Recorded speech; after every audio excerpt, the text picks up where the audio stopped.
Imagine discovering that the betrayal didn't come just from the one you loved, but from someone you considered part of your family. A woman, driven by a suspicion that robbed her of sleep, installs a hidden camera in the living room, and what she uncovers turns her world upside down. Her husband is cheating on her with her own adoptive niece, but she doesn't succumb to despair. Instead, she devises a revenge plan so unexpected that not even in his worst nightmares could he predict what was coming. Springfield was a typical American town, with its tree-lined streets, suburban neighborhoods, and a serene appearance that hid dark secrets behind closed doors. Among the brick houses and white picket fences, the home of Kristen and Nathan Harrison stood out. To the neighbors, they were just another couple struggling with everyday challenges, but inside that house the reality was far more complicated. Kristen, a 36-year-old woman, was a high school teacher. Her stern gaze and controlled demeanor reflected an obsessive and possessive personality. She had a volatile temper, and although her controlling behavior was evident, there was a facade of sweetness that easily deceived those who didn't know her well. Kristen had a history of loss and trauma that shaped her worldview, a failed marriage in the past, and a distant father who never approved of anything she did. Nathan, on the other hand, was a 40-year-old introverted and submissive man. He worked as an IT technician for a local company, keeping him busy with long hours of remote work. He was known for his patience and gentle nature, qualities that masked a history of insecurities and emotional trauma caused by abusive relationships. From the beginning of their marriage, Nathan adapted to Kristen's demands, hoping to avoid conflict, but this only trapped him in a cycle of manipulation and psychological abuse. The first signs of trouble in their marriage appeared just a few months after the wedding. Kristen would have jealous outbursts without clear reasons, accusing Nathan of things as trivial as smiling at a co-worker or taking too long to reply to messages. Over time, these accusations turned into restrictions. Nathan had to share all his passwords, report his every move, and avoid friendships with women, even professional ones. Unable to confront Kristen, Nathan gave in, believing it would strengthen their marriage, but each concession only fed her obsession with control. Inside the house, Kristen organized everything to her liking: the decor, the schedules, even the clothes Nathan wore. The atmosphere was suffocating, but Nathan endured, caught between loyalty and the apathy generated by years of submission. The tension between Kristen and Nathan was already palpable when Jennifer entered the picture. Jennifer, 22, was Kristen's adoptive niece. She had been raised by other relatives, but after her grandmother's passing, she needed a place to stay while finishing her college studies.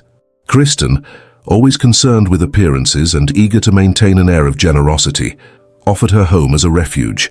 From the first day, Jennifer brought a vibrant energy to the environment. Young, confident, and provocative, she had an attitude that sharply contrasted with Kristen's rigidity and Nathan's apathy. She liked bold clothing and had a striking presence, something Kristen tolerated with a forced smile. Jennifer's arrival wasn't just a physical change in the household, it was a ticking time bomb waiting to explode. Initially, Nathan saw Jennifer as a pleasant distraction. Her flirting was subtle, almost innocent, but over the weeks, lingering glances and casual conversations began to create a dangerous tension. Kristen, always vigilant, noticed the dynamics and instead of confronting them directly, started manipulating situations to maintain absolute control over both her niece and her husband. Kristen had a habit of distrusting everyone around her, but with Jennifer and Nathan, her paranoia reached new heights. One day, while Nathan was out, Kristen installed a small hidden camera in the living room, justifying to herself that it was merely to maintain order in the house. In truth, she wanted to monitor their behavior and confirm her suspicions. What she saw in the following days wasn't an outright affair, but a dangerous dance of flirtation and closeness. Jennifer spent too much time in Nathan's company, laughing at his jokes and casually touching his arm. Nathan, for his part, did nothing to discourage her advances. Kristen didn't confront either of them immediately. Instead, she decided to wait, watching as her anger built up like a storm about to break. Meanwhile, Nathan began to feel increasingly torn. On one hand, there was the growing guilt over his feelings for Jennifer. On the other, the desire for the freedom and lightness she brought into his life. He knew he was playing with fire, but it felt as though Jennifer was the only person who could offer him an escape from his suffocating marriage. Jennifer, for her part, seemed to be testing boundaries. Though she knew Kristen was controlling, she showed no fear. On the contrary, her defiant attitude suggested she enjoyed testing her aunt's nerves, as if wanting to prove she had more power over Nathan than Kristen ever would. Over time, the boundaries were crossed, and the relationship between Jennifer and Nathan was no longer just a flirtation. They began meeting in secret, taking advantage of moments when Kristen was at school or occupied with other activities. A few days later, Kristen was home alone watching a recent recording from the hidden camera. The footage showed Jennifer and Nathan in a moment of intimacy, something she never thought she'd witness with her own eyes. The shock on her face quickly morphed into fury, and a sinister idea began to take shape in her mind. Meanwhile, Nathan and Jennifer, oblivious to what was about to unfold, continued growing closer, unaware that their actions would trigger a tragedy that would mark their lives forever. Kristen was meticulous in her routine, every step calculated, every moment planned. The house she shared with Nathan was impeccably organized, as if reflecting the control she sought to exert over her life. But lately, something had slipped from her grasp. She noticed the hesitation in Nathan's eyes, the furtive glances between him and Jennifer, and a subtle shift in the atmosphere of the house. It was as though something unseen was growing, threatening the stability she had fought so hard to build. Nathan, on the other hand, wandered the house with a mix of guilt and desire. He knew that what was happening with Jennifer was wrong, but he couldn't help himself. There was something about her, an energy that made him feel alive in a way he hadn't felt in years. Kristen smothered him with her demands and distrust. Jennifer, in contrast, made him laugh, relax, and forget the weight of his reality, even if only for a few moments. He hated himself for it, but it was as though he had fallen into a cycle he couldn't escape. Jennifer was the spark igniting everything. Young and carefree, she made no effort to hide her vibrant presence. For her, playing with boundaries seemed almost natural, a game she loved to play. She observed the tension between Nathan and Kristen and knew exactly the role she played in it. Perhaps it was the desire to challenge her aunt, or maybe something darker, a satisfaction in seeing how far she could go before everything fell apart. Meanwhile, Kristen focused on her plan. After watching the incriminating footage, she didn't confront Nathan or Jennifer. Instead, she began observing their every move with a sharper eye. She mentally replayed every detail of the recording, every gesture, every touch. She wanted to pinpoint the exact moment she lost control, but more importantly, she needed to plan her next move. Nathan tried to carry on with his life, but Jennifer's presence was a constant distraction. She spent her days studying in the living room, where he could easily see her from his makeshift office. Occasionally, she would appear at his door, casually asking for help with something on the computer, or bringing up trivial topics. He knew he should set boundaries, but every interaction felt like an invitation to cross them further. At the same time, Kristen maintained appearances. She continued with her job at the school, but at home, her demeanor grew colder, almost calculated. Occasionally, she made passive-aggressive remarks, testing Nathan and Jennifer, without ever revealing that she knew about the affair. She was waiting for the perfect moment. Things came to a head on what seemed to be an ordinary evening. Kristen suggested a family dinner, something they hadn't done in a long time. She prepared the meal carefully, as if trying to recreate the image of harmony she had worked so hard to maintain. Jennifer arrived at the table wearing a striking dress, and Nathan, visibly uncomfortable, tried to avoid looking at her. Kristen observed everything in silence, her smile never reaching her eyes. During dinner, the conversation was mundane, but charged with tension. Kristen began asking Jennifer seemingly innocent questions about her routine, her friends, and her college life. Jennifer answered with disarming ease, but there was something in her tone that seemed to challenge Kristen. Nathan focused on eating in silence, unable to confront the unspoken tension. When dinner ended, Kristen announced that she would work on some school projects. Nathan went upstairs to the bedroom, and Jennifer stayed in the living room, as usual. But Kristen didn't go to her office. Instead, she put on headphones connected to the camera system she had installed and began watching. Nathan couldn't resist the temptation. Quietly descending the stairs, he found Jennifer in the living room.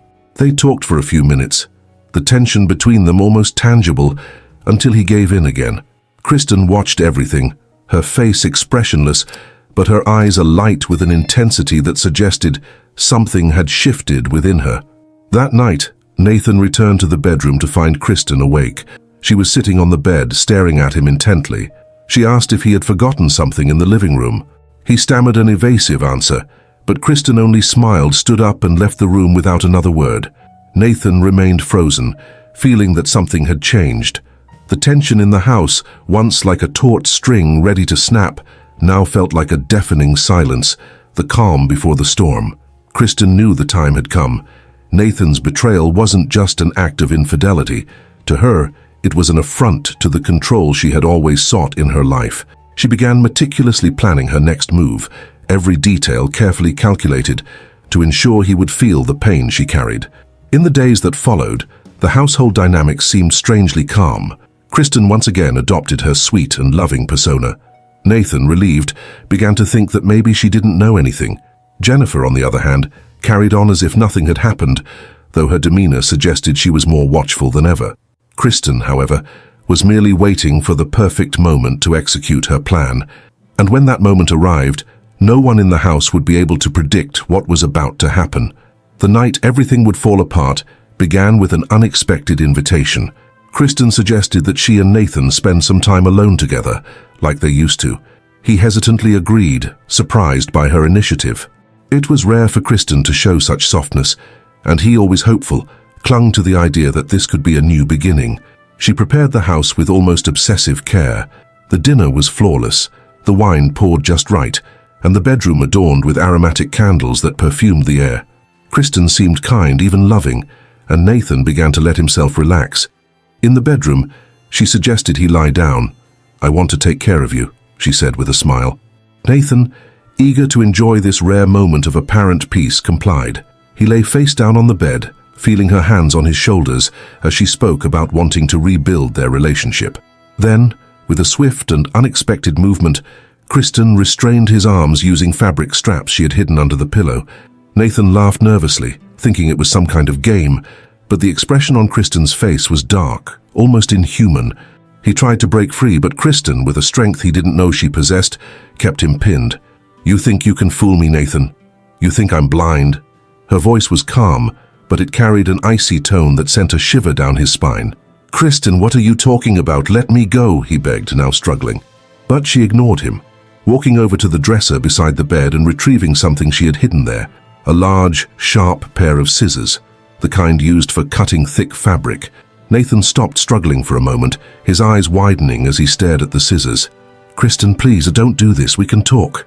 She sat beside him on the bed, gripping the scissors firmly, leaning in close to his face. "You destroyed everything, Nathan. Everything I built for us, everything I sacrificed, and you threw it away for her. I'm sorry, it was a mistake. Shut up," Kristen screamed, her voice echoing in the room. Then, with cold precision, she lowered the scissors to Nathan's most vulnerable area. He screamed, pleading, but Kristen seemed consumed by a calculated fury.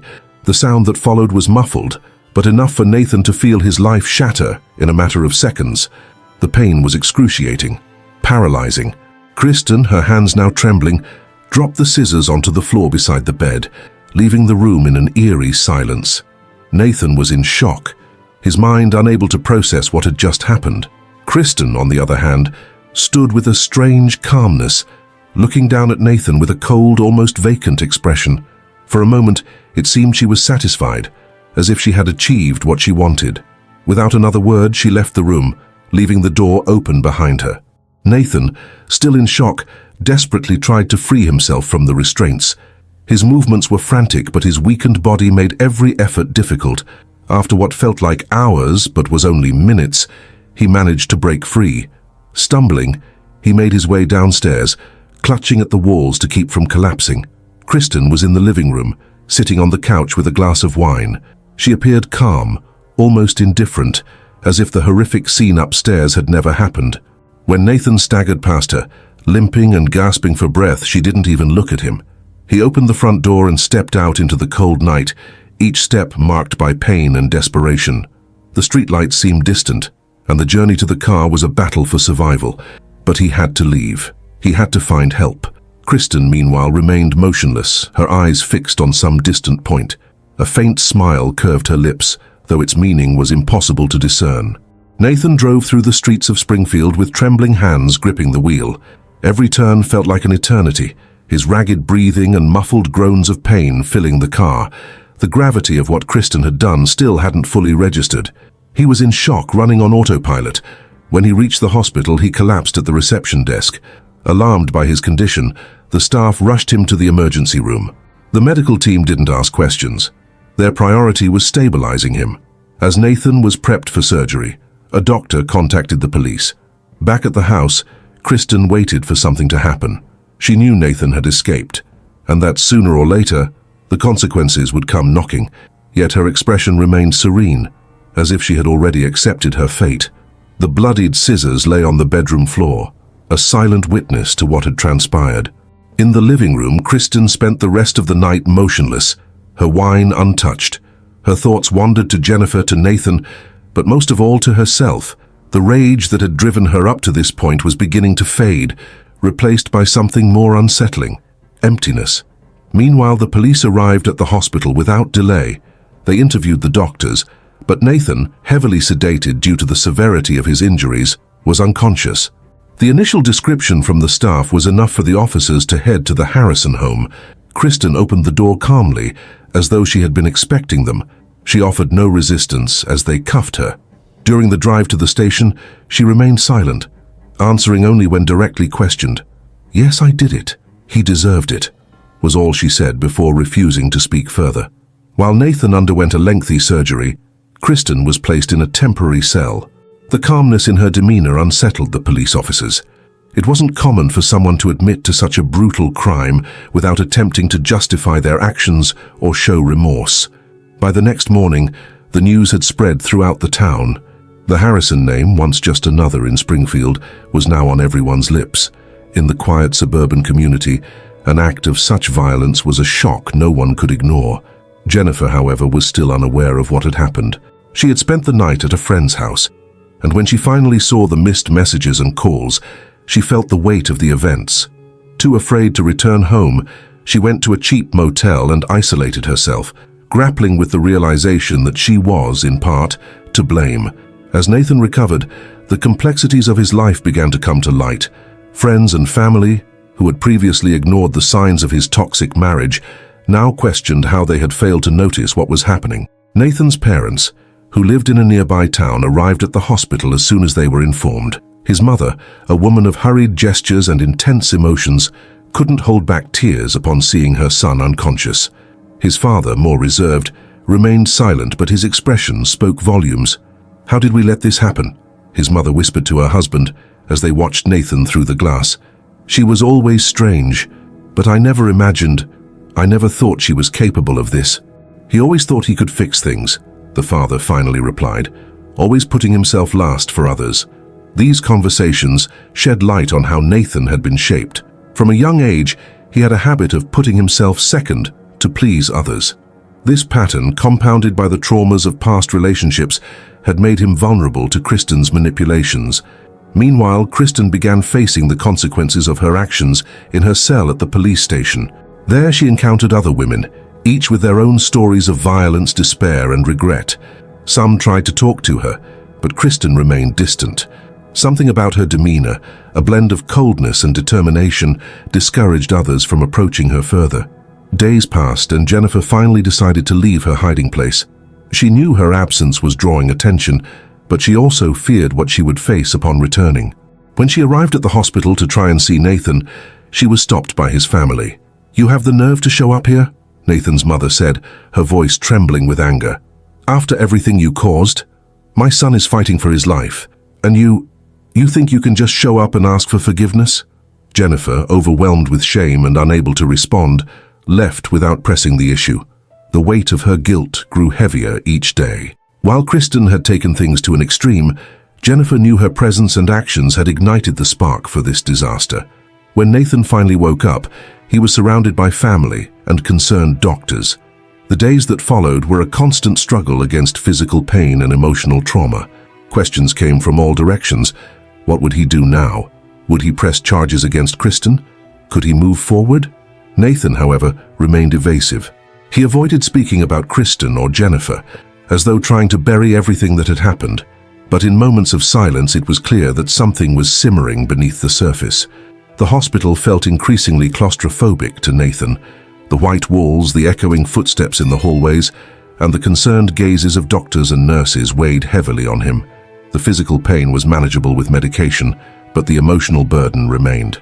He spent hours staring at the ceiling, reflecting on the decisions that had led him to this point. His parents continued visiting him, but now there was a new presence. Detective Michael Rains, a middle-aged man with graying hair and a piercing gaze that seemed to see beyond words. Rains began the interview cautiously, mindful of Nathan's physical and emotional state. He knew pushing too hard would be counterproductive, but he needed answers to understand what had happened in that house. Nathan, initially reluctant, eventually opened up. "She tied me up, used a large pair of scissors and hurt me," he said, his voice trembling but steady. Rains nodded, taking notes, but his eyes stayed fixed on Nathan. And before that, was there anything that might have caused her to snap? Something she discovered? Nathan hesitated. The image of Jennifer flashed through his mind, overwhelming him. He knew that mentioning the affair would place Jennifer squarely at the center of everything. But withholding the truth also felt wrong. "She found out something," he admitted, avoiding Rains's gaze. "Something about Jennifer." Rains stayed silent for a moment, allowing Nathan to process. He knew there was more to the story, but also recognized when to hold back. "I see. We'll work to ensure you're safe from now on. But Nathan, you need to be honest about everything if you want justice." After Rains left, Nathan felt even more drained. Simply mentioning Jennifer's name seemed to unleash a flood of emotions he had been trying to suppress. Meanwhile, Kristen remained in custody, awaiting her next court hearing. Her lawyers, hired by her family, struggled to manage her case. Kristen was defiant, refusing to accept any plea deal. "I won't apologize for what I did. He deserved it," she repeated, unwavering. Jennifer, meanwhile, realized her hiding couldn't last forever. With every news report, her face burned with shame. She decided she needed to act, even if it meant facing Kristen. By the end of the week, Jennifer walked into the police station. The stares of the officers, some curious, others judgmental, made her stomach churn. She requested to speak with Detective Rains and was escorted to his office. I need to tell the truth," she began, her voice trembling. Rains regarded her carefully. "Please, go on." Jennifer recounted everything, from her arrival at the Harrison household to the start of her affair with Nathan. She described the glances, the touches, and how things spiraled out of control. What struck Rains the most was her depiction of Kristen. She knew. She always knew.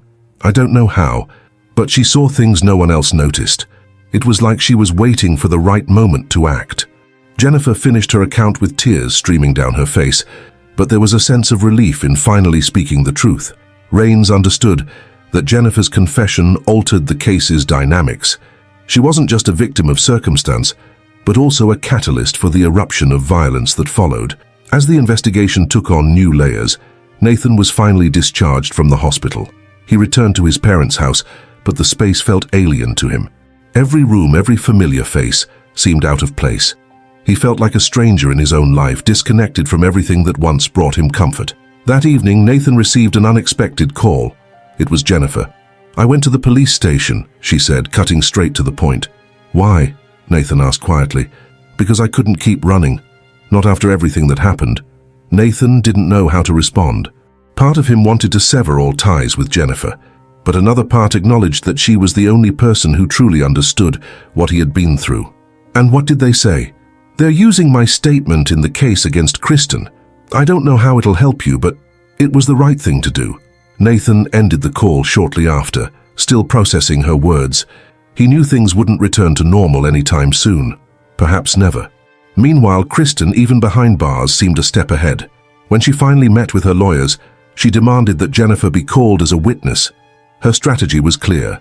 Kristen wanted to expose Jennifer publicly, turning her into the embodiment of Kristen's pain and justification for her actions. "She destroyed my marriage," Kristen said to her lawyer, her eyes cold. "Everyone needs to know that." The lawyer hesitated. This could strengthen the prosecution's case. "Painting her as the villain won't lessen what you did."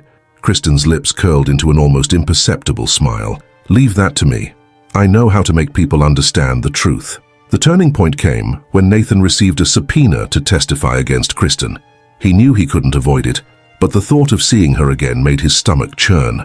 Yet something within him, a flicker of anger, or perhaps newfound resolve, made him accept the summons without hesitation.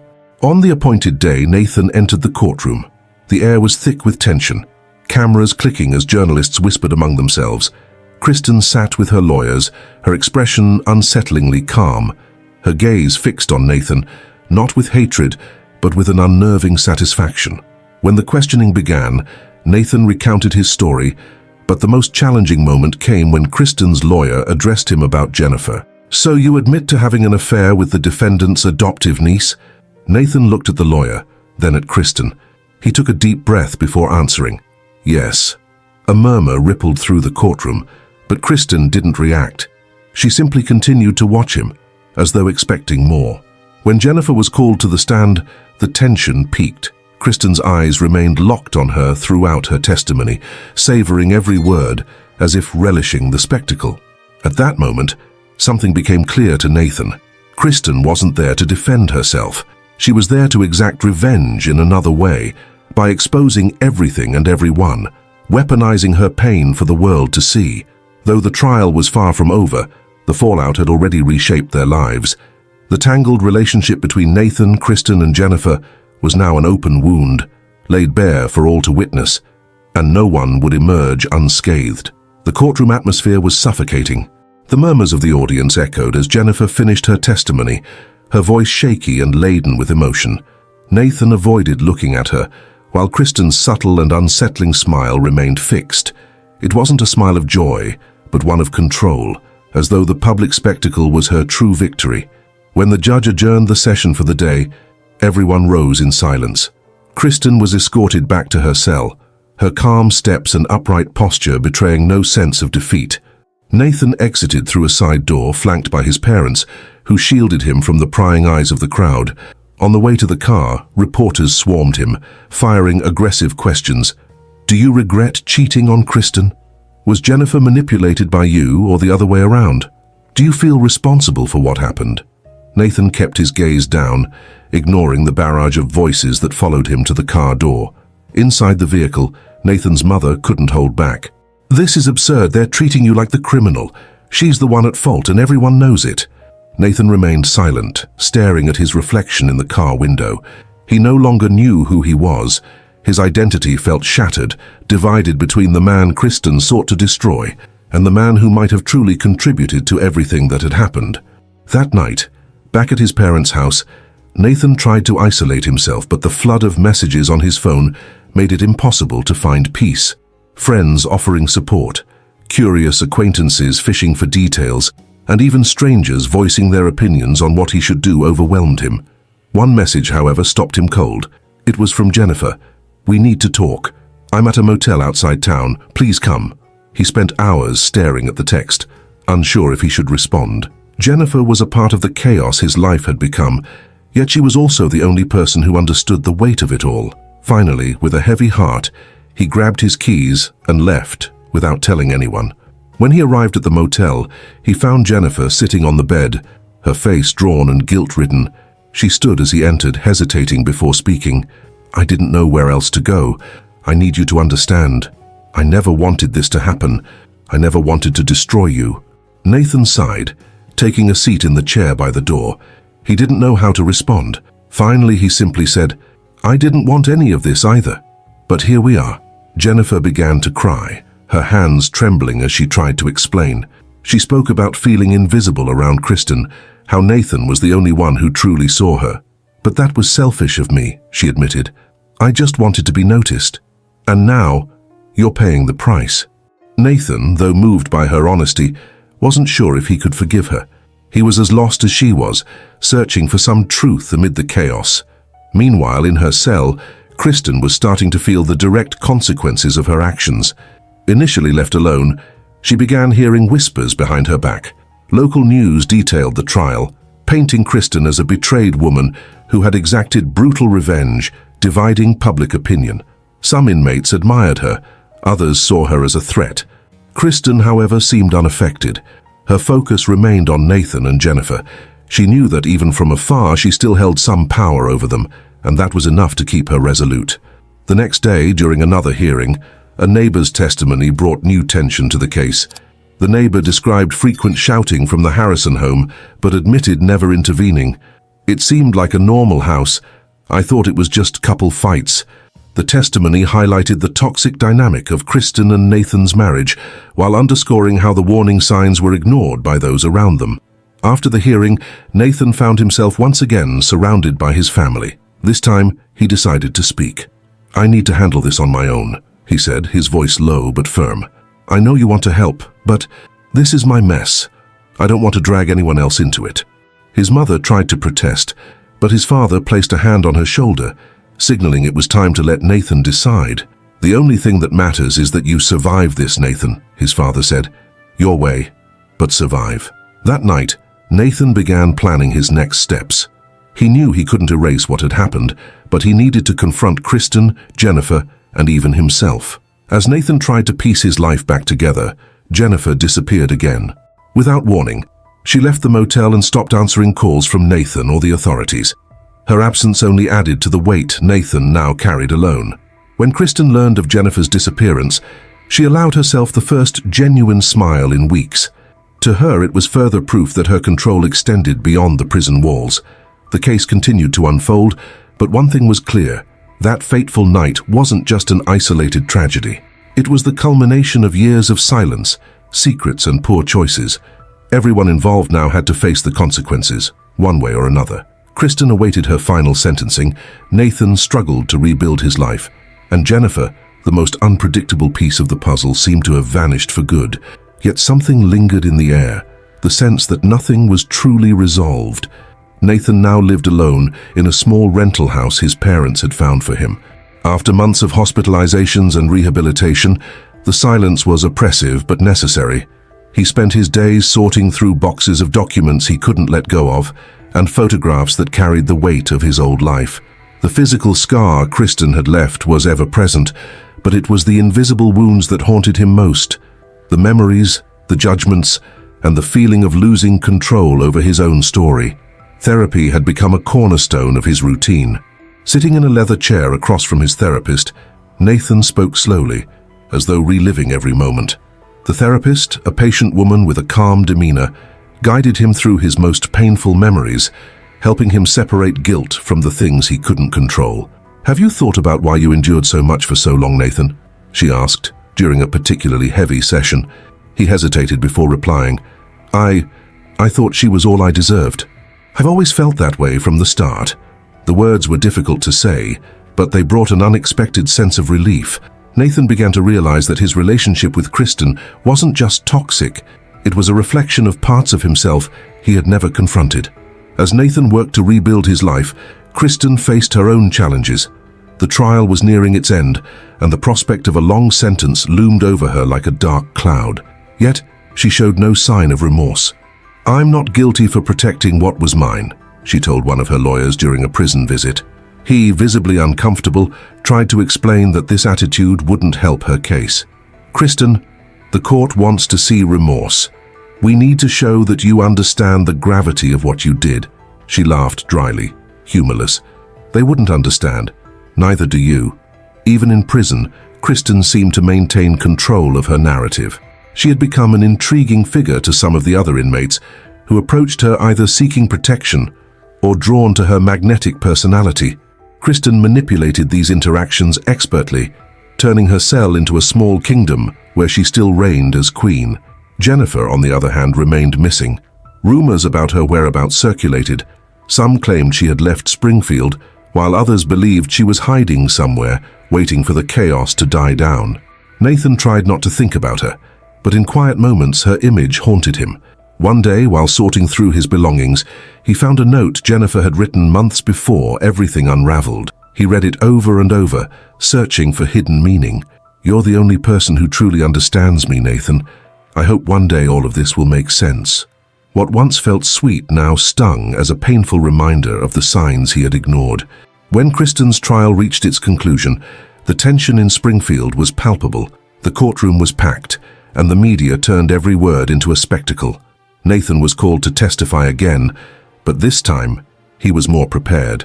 "I'm not here to justify what I did," he said, looking directly at the judge. "I made mistakes, but nothing, absolutely nothing justifies what Kristen did to me." Across the room, Kristen remained impassive. When it was her turn to speak, her words were calculated and chilling. "I did what any betrayed woman would do if she had the courage," she declared.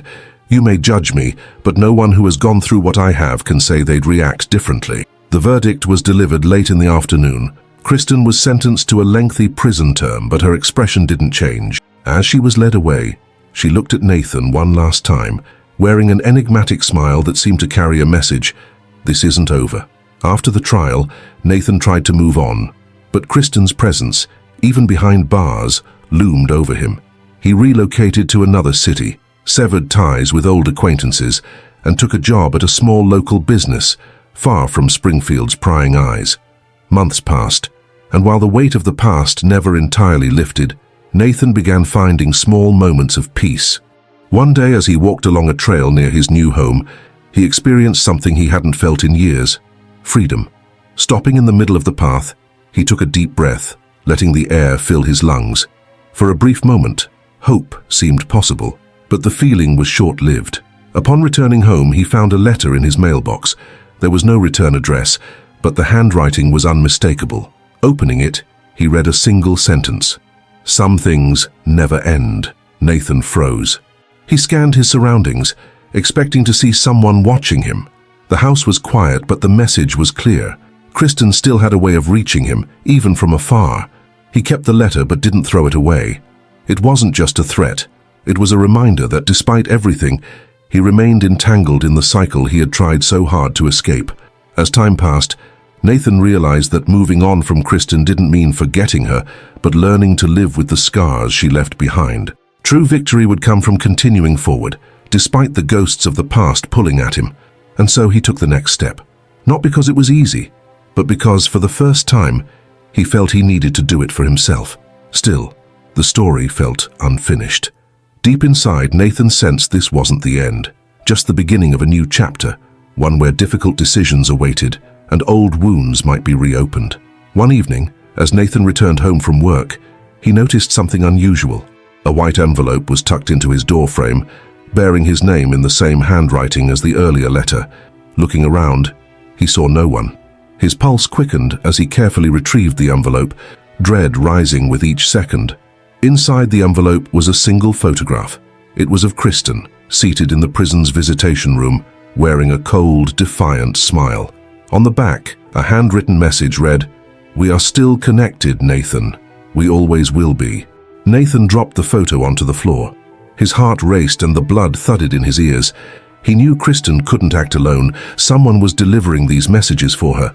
The realization that someone close to her knew where he was made his mind spin. That night, Nathan made a decision. He couldn't remain passive anymore. He had to act before Kristen took even more control over his life. He found Detective Michael Raines's contact information and scheduled a meeting for the next day. In Raines' office, Nathan laid everything out: the letters, the photo, and how they were unraveling the fragile piece he had managed to build. Raines listened carefully, his expression hardening as Nathan spoke. "She isn't allowed to send messages. If these letters are reaching you, someone outside is helping her," Raines said, jotting down notes. "Can you find out who it is?" Nathan asked, his voice tight with urgency. Raines nodded. "I'll investigate, but I need you to do your part. Don't react. Don't contact her or anyone who might be involved. Kristen wants you to feel vulnerable. Don't give her that." Nathan agreed, though deep down, he knew it wouldn't be easy. Kristen had always known how to manipulate his emotions, and the fact that she still wielded this power made him furious at himself. In prison, Kristen continued to cultivate her network of influence. She had allies among the inmates, women who saw her as a strong, almost inspiring figure. Using her charisma, she secured favors from some of them, including the delivery of her letters to Nathan. Kristen's name began appearing in small local newspapers, in sensationalized stories that exploited the case and its aftermath. Some articles painted her as a vindictive woman. Others framed her as a victim of devastating betrayal. Kristen read these pieces with satisfaction. Any attention, even negative, was a form of power. As Raines worked to uncover the source of the letters, Nathan felt his isolation deepening. He avoided speaking to his parents, ignored calls from old acquaintances, and distanced himself from co-workers. But one name continued to echo in his mind: Jennifer. He didn't know where she was, but part of him felt she might hold answers. After days of deliberation, he decided to try locating her. Using social media and old contacts, he finally found a lead. Jennifer was living in a small town a few hours away. That weekend, Nathan drove to the town. When he arrived, he found Jennifer working as a waitress in a cafe. She didn't notice him enter, but when their eyes met, her surprise and discomfort were unmistakable. "Nathan," Jennifer began, but her voice faltered. "We need to talk," he said, trying to keep his tone steady. They stepped outside to a table, where the conversation quickly became tense.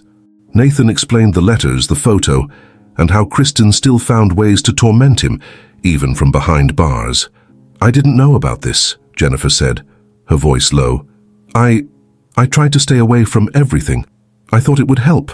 "You knew she always had control over us both," Nathan responded, his frustration evident. "Did you really think running away would be enough?" Jennifer looked at him with tears in her eyes. "I didn't know what else to do.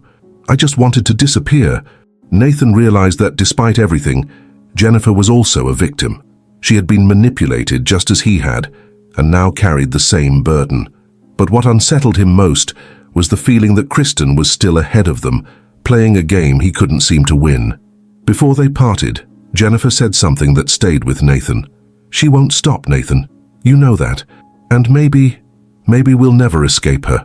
When Nathan returned home, he found a new message waiting for him. This time it wasn't a letter but a package. Inside he found a bracelet he recognized as Kristen's, one he had given her years ago, back when he believed their love was genuine. Along with it was another note. "We are still connected, Nathan. Until the end."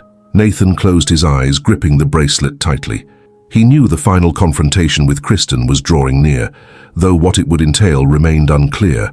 Meanwhile, Rains uncovered a crucial lead.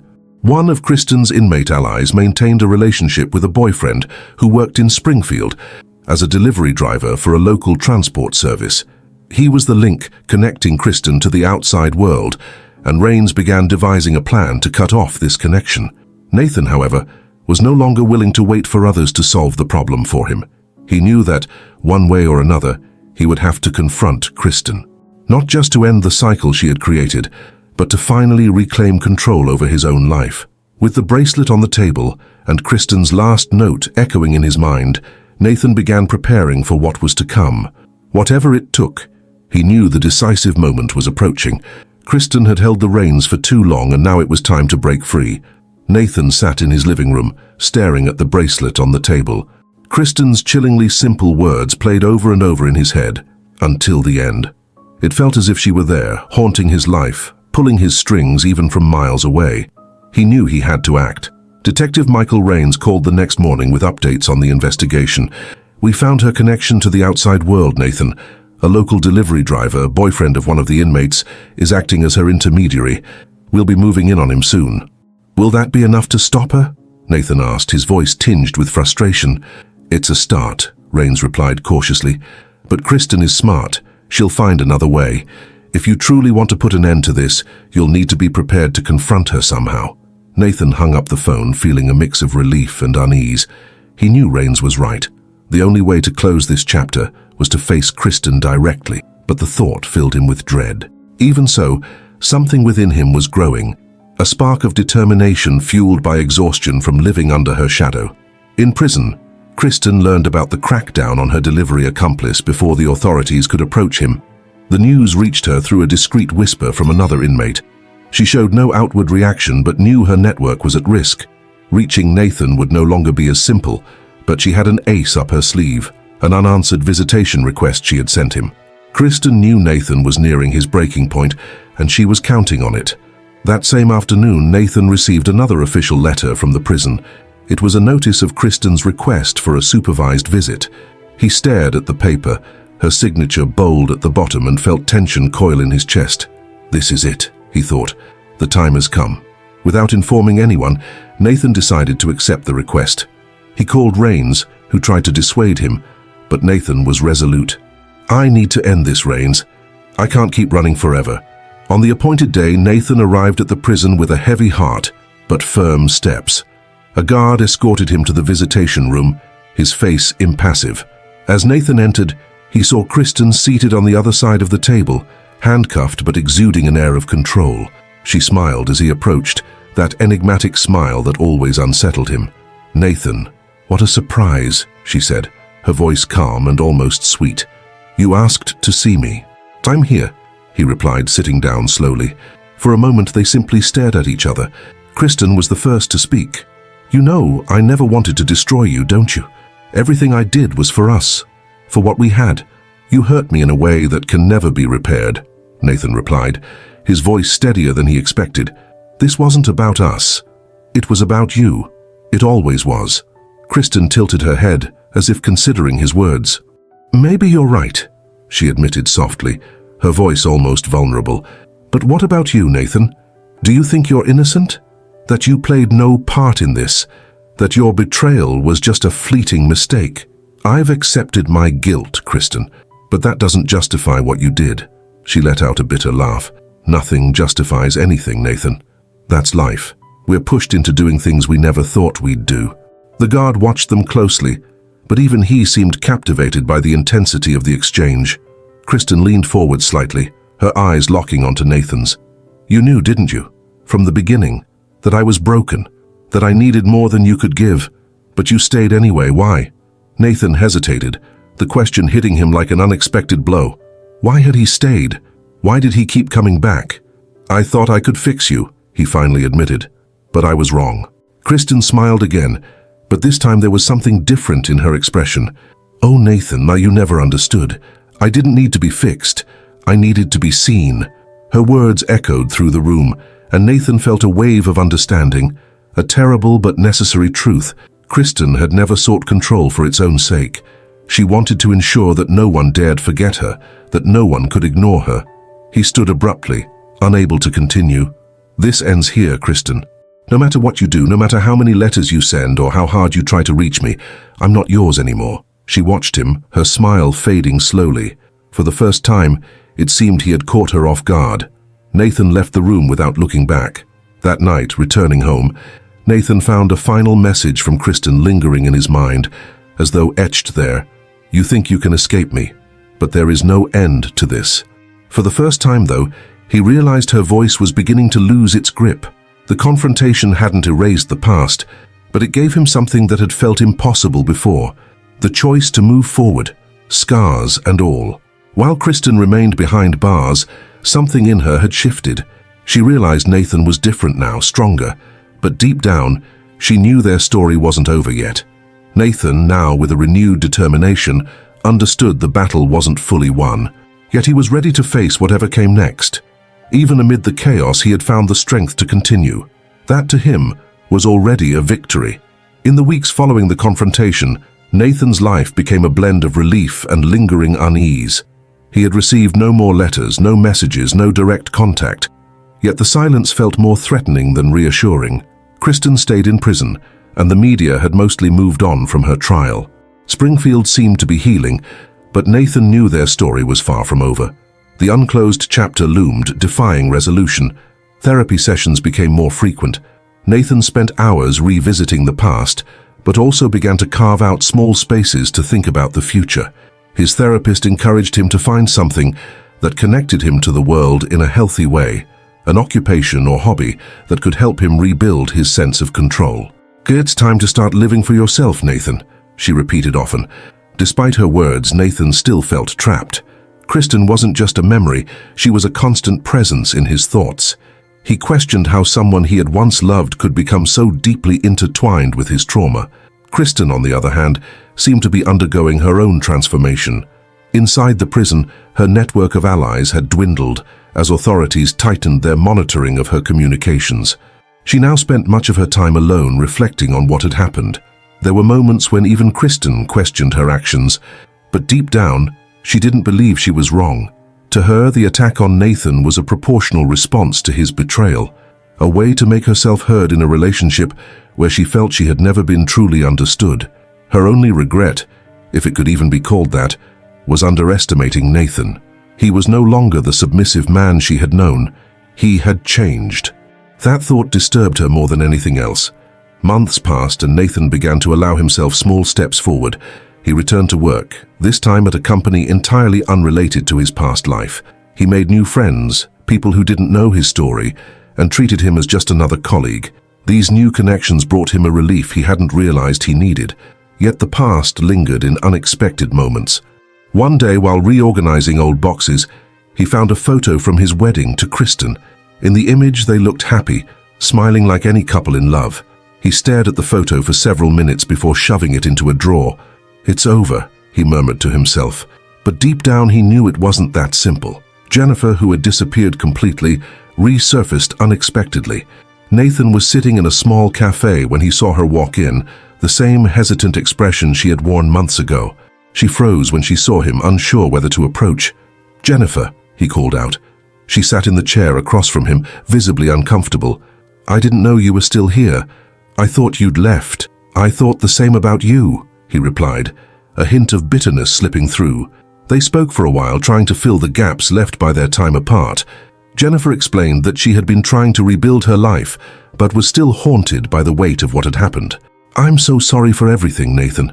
Not a day goes by that I don't blame myself," she said, tears streaming down her face. Nathan studied her for a long moment before responding. "We both made mistakes, Jennifer. But Kristen, she always had control, and I think in some way she always will." The conversation ended without resolution, but there was a mutual sense that they were finally attempting to move forward. As time went on, Kristen's sentence was reviewed. Her lawyers managed to reduce her time based on a psychological report portraying her as emotionally unstable and prone to extreme behavior. She wasn't released immediately, but the possibility of her eventual freedom became real.